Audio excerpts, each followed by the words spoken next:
Welcome to another session.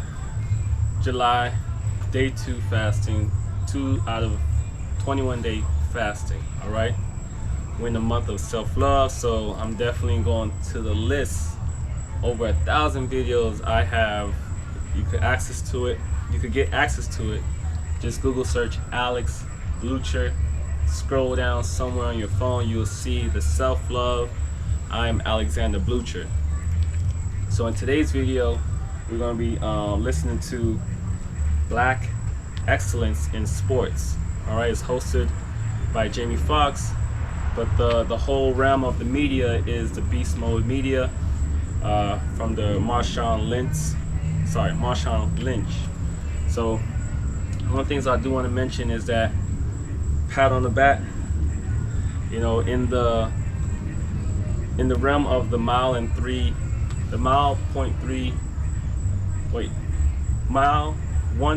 miles. That's the best way to say it. 1.3 miles. I'm definitely hitting that average at 12 minutes, which is pretty good.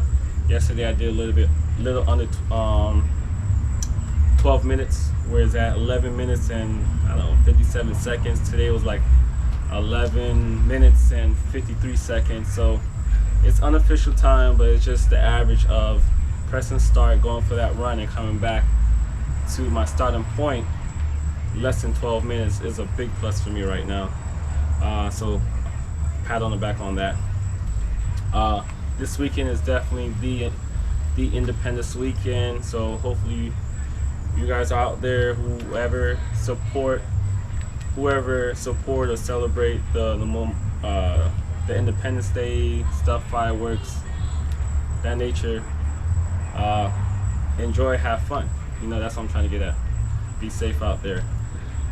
You may hear some fireworks in the background. You may hear some music in the background. But that's out of my control, right? Today's exercise continues from what we did on day 1. Okay, where it's a single leg. After I do like my little stretch, I do the single leg lunge. I do 20 reps on each side. I do 20 squats.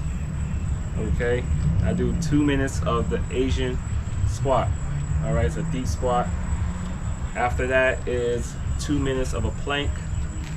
I will attempt on day 1. I did 30 seconds, 2 sets of 30-second plank on each side. All right, I was trying to push it to 45 seconds.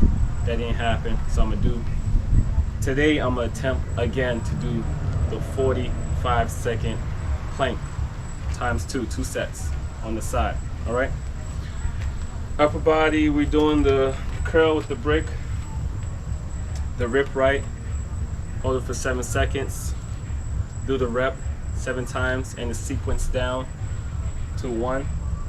And we're doing 20 reps of the raises. Okay, so sometimes you see me squeeze the back shoulder blades. I squeeze it, and then I just raise the brick high. All right. Did I miss something? No. Let's get started exercising, and just take it from there with the closing thoughts. All right. Let's go. Time is one of the creators of the Black Excellence event series, and today he's doing the Black Excellence in Sports event. Trail, thank you so much for doing this for us. We really appreciate it. Thank you, man. And it's just exciting for us to be here, for you to be here. I mean, we are putting on for the culture, and we just love creating spaces and places where people can be black and excellent and is celebrated and appreciated, and this is that. Yeah. So this is a specific event that's aimed at highlighting the excellence in black people in sports. Why was it important that you did this right now? I think that, you know, it is a continuum, right? Like, so there's black excellence, the overarching, and then there's like these sectors of black excellence. And I think that specifically when you talk about sports, I think that black people get used a lot, right? And not necessarily appreciated for who they are beyond like who they are in that 4-hour, 2-hour, whatever game span, right? But it's just like, no, like we're black and excellent when we go home, when we go to the store, when we go, you know, and so it's just to keep that theme and that appreciation of that, you know? And shout out to Jamie Foxx for allowing you to do this thing at his beautiful house. So right now we're talking to the Beast Mode fan base. And I want to know for you, what does it mean to be Beast Mode? Bro, beast mode, I don't know. It just feels powerful. So, I know it's like a sports term. I'm not really a sports guy. I play sports in high school. But for me, turning on beast mode is just making sure that I'm focused and I'm powerful and I feel powerful and I act powerfully. So it's being courageous, it's being fearless, and it's just going with intention and knowing that the outcome is going to be favorable. So we here with my boy Carl McDowell from the hit show HBO Ballers. Fast. He's back to being Dirty Ricky.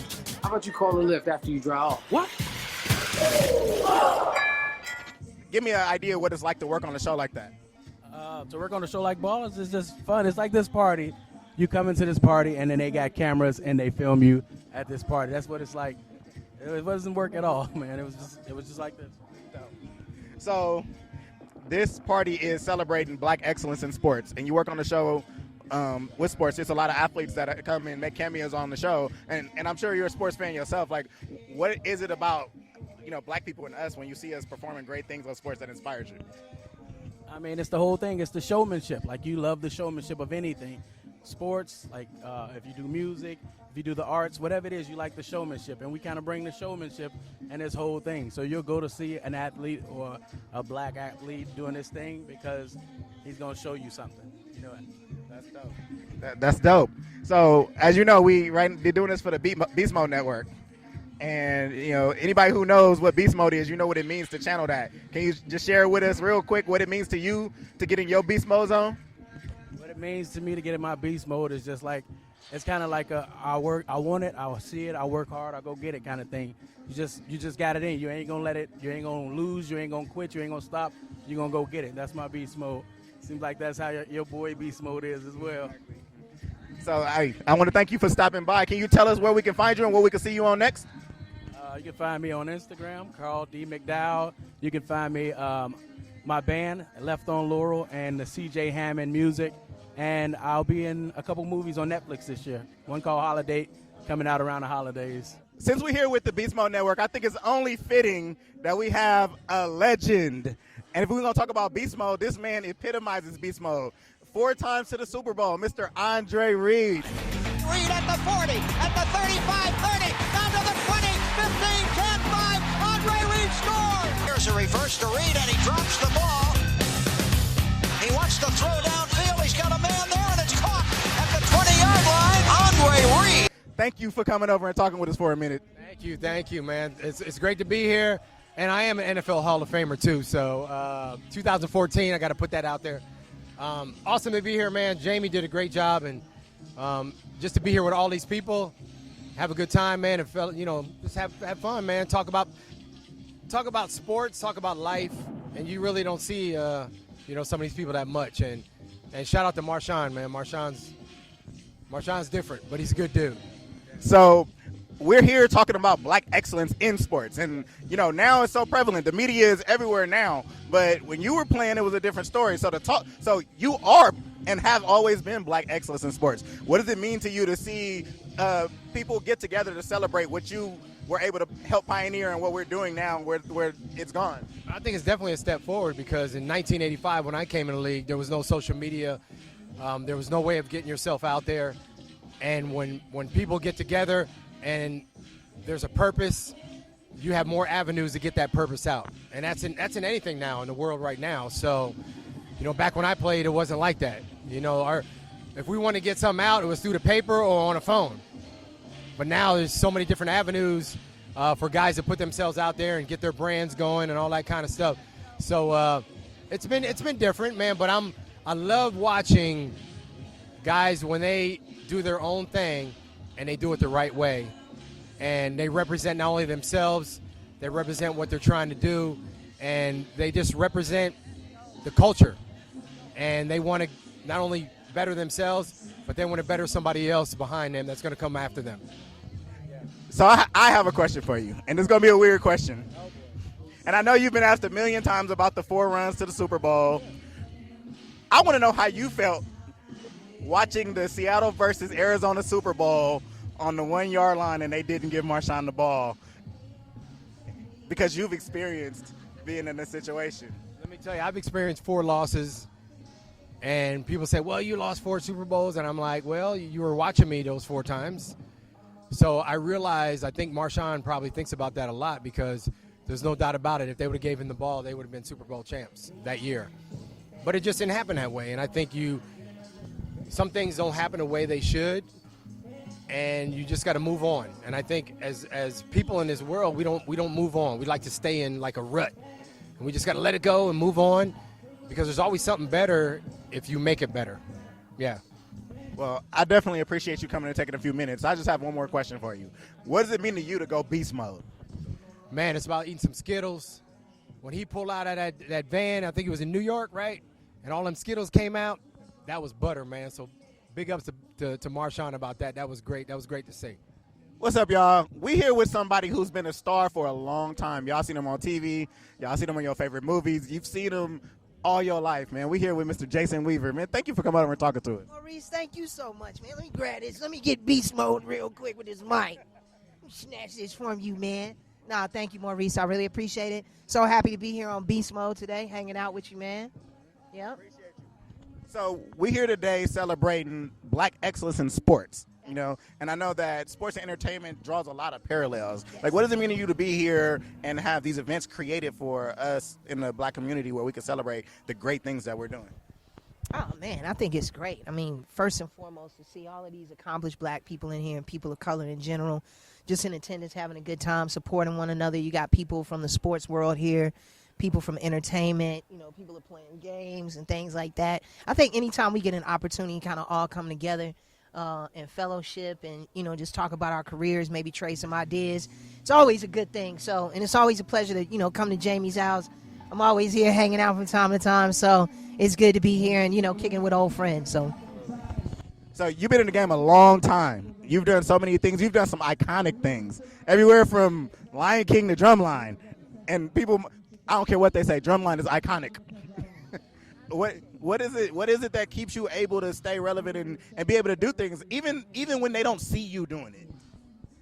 First of all, and this is not to sound cliche, but this is real, I give all glory and praise to God first and foremost, and all my gratitude and thanks goes out to God first and foremost, because without him, I'm from Chicago, so, you know, the way things go down there, and especially as it relates to young Black men, a lot of us even don't get a chance to make it to the age that I'm at right now. I just turned 40. So, you know, by the grace and mercy of God, I'm able to just be alive, first and foremost, and then to also just have a career and to do something that I love and to be able to entertain people and to be able to connect with people on a kind of deeper than surface level. Because like you said, like, we all kind of grew up together. Like, that's what we were talking about even behind the camera. Like, at the same time, you guys were supporting my work as a kid. You know, it was reciprocated in a way, because that positive energy that y'all were feeding me has been keeping me going. So Marshawn Lynch is my brother, and we're here with the Beast Mode Network. I want you to tell me what it means to you to go beast mode. Oh, man. To go beast mode is to, like, go like Marshawn, man. Like, keeping your head down and running through the fucking line, man, and making it happen. And putting the points up on the board and getting the yards. Like, that's what I do in my career as an actor. You know, even if I don't score a touchdown every time, I keep my head down, man. And I just pick up yardage every carry that I get, man, and every opportunity that God gives me. So that's my personal beast mode. And Marshawn, I'm such a huge fan, man. I had no idea that beast mode was beast mode. So, no, Maurice, thank you. Shout out to you, Marshawn. It's all love. Absolutely. Appreciate you, bro. Thank you for coming and getting with us. So we here with the homie Tyron Woodley. Thanks for you guys having me on. What's Beast Mode TV? Yes, sir. All right. So Beast Mode is fitting because this was a UFC champion right here. And right now you have a show on, is it TMZ? Called Beatdown? And I mean, that's fitting, right? So we got to get you some Beast Mode gear to wear on Beatdown, you feel me?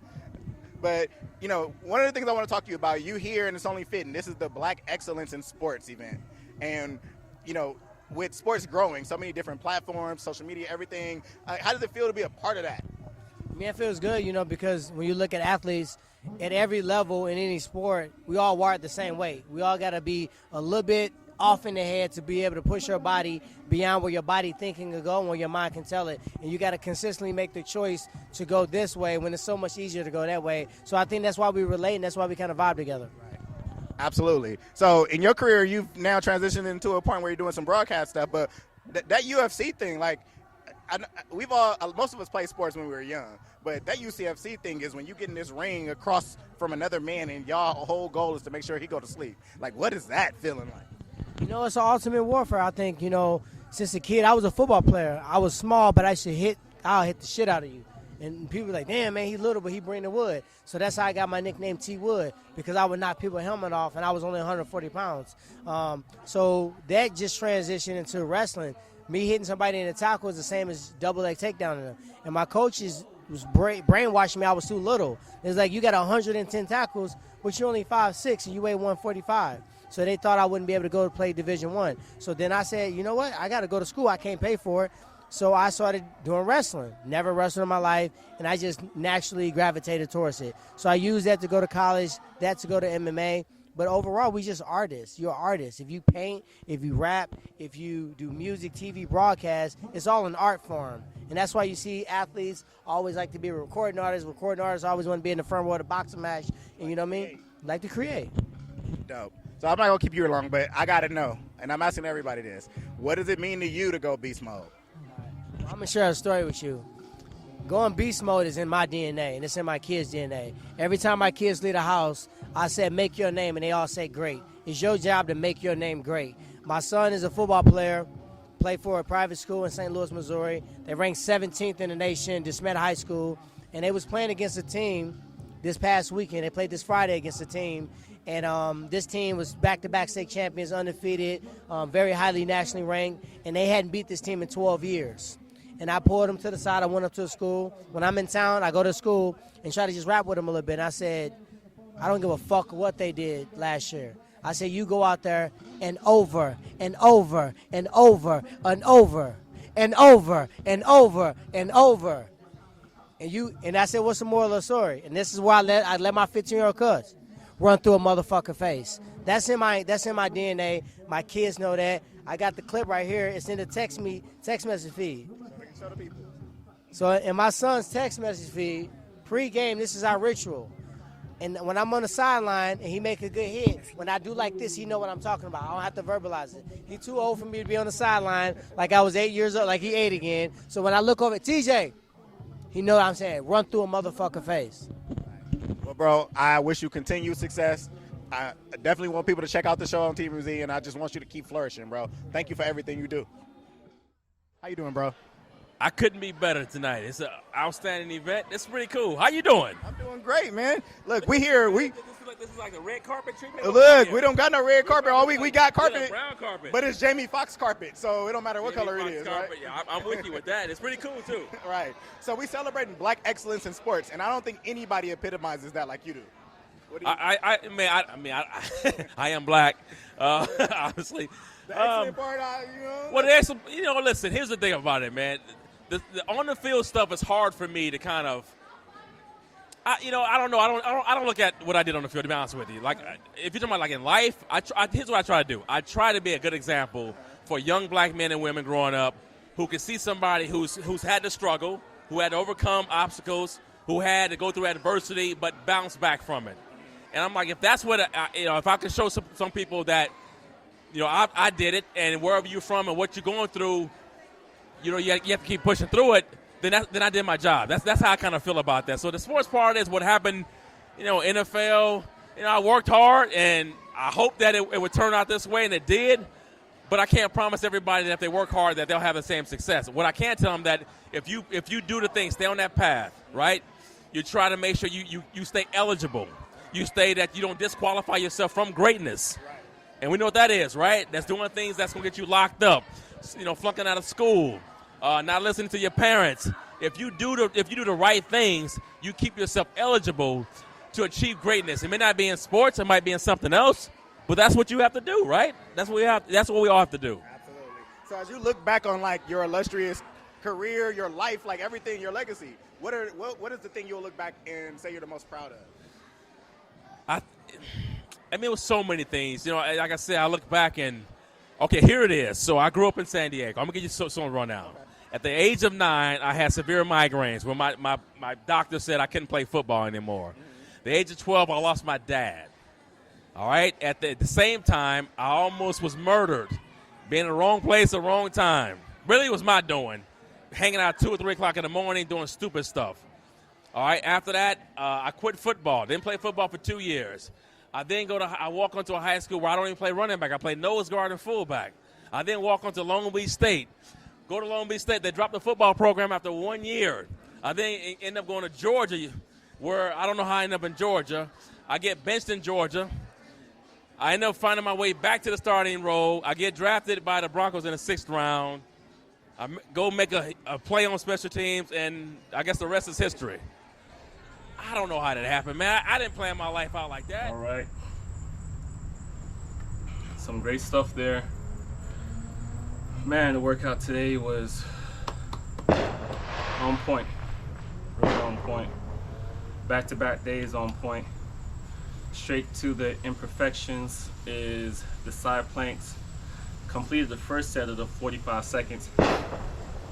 But during the second set, I made it short. It was short to 35 seconds, which is okay. Everything else held pretty strong. If you're working out there, if you do what I'm doing, is a plus. If you're doing more than what I'm doing, is a plus. If you're doing less, entry level, is a plus. You know, it's a good start. So you got to start somewhere and use that benchmark of starting somewhere as your last record event. That you want to break that goal, you want to break that event. And even if you do surpass lots of records or goals, when it's time to start all over again, if there's a time to start all over again, it's a quicker recovery, is a quicker bounce back, because you already know what to do. You already know how to implement the things, and there's already muscle memory there. So that's why I'm very thankful for the journey, where sometimes I'll average 15 minutes, 16 minutes, or I average 18 minutes if I'm doing a walk and jog when I first started. But to be in a situation back-to-back 12 minutes, less than 12 minutes, I just could remember the journey when I did hit 12 minutes and 30 seconds. I thought, oh, I did something, And then when I hit the 12-minute mark, okay, that's 30 seconds quicker.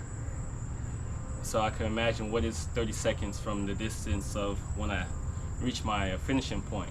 Looking back, okay, that's 30 seconds way back there. So now that I'm under 12 minutes and I'm averaging that, round of applause, until the next thing kicks in is like, okay, boom, I hit 11 minutes, and 11 minutes is pretty smooth. But it's best for me just to enjoy the journey, enjoy right now, appreciate the now, and pat yourself on the back. Speak that self-love, that self-awareness, all of that on what needs to get done, and whatever due season you're in, So I'm glad I mentioned the disclaimer of the fireworks in the background. It's Independence Day weekend, 4th of July. So with that being said, thank you for watching. Today was definitely a peaceful day. I'm gonna go to work after this. Tomorrow's gonna be a peaceful day also. Hopefully there's peace with you and around your vicinity, your area, your circle is peaceful, okay? So I'm gonna get going. You guys take care.